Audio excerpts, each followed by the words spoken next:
Dahil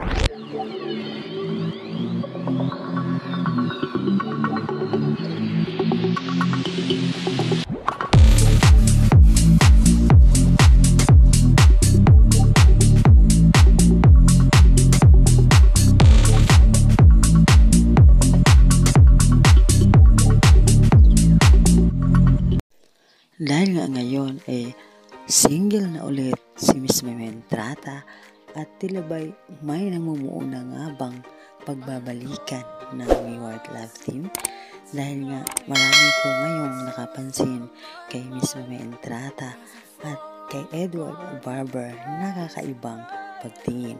Dahil nga marami na rin nakapansin sa kanila ng ilang mga netizen na tuwing every Sunday sa asap natin to talagang muli silang nagtinginan at nagtawanan sa isa't isa.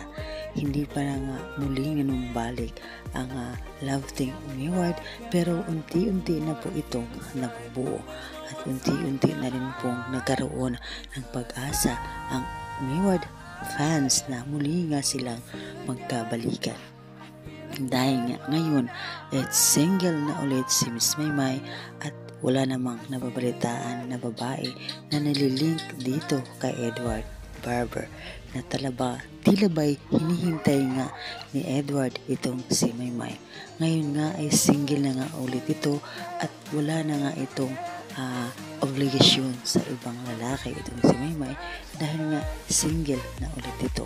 Pero mapapansin natin every Sunday na magkasama nga si Maymay at Edward na tila ba'y may namumuo nga sa kanila dahil makikita mo sa mukha ni Maymay na very happy ito at very super masaya habang kasama niya itong si Edward Barber.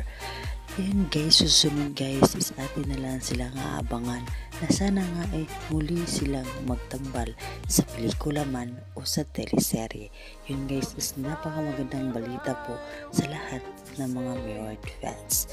Yun lang po guys sa aking updates. Kung meron po kayong mga opinion at komento tungkol sa mulingang pagsasama ni Maymay Entrata at Edward Barber, i-comment nyo lang po yan dito po sa baba ng ating video na ito.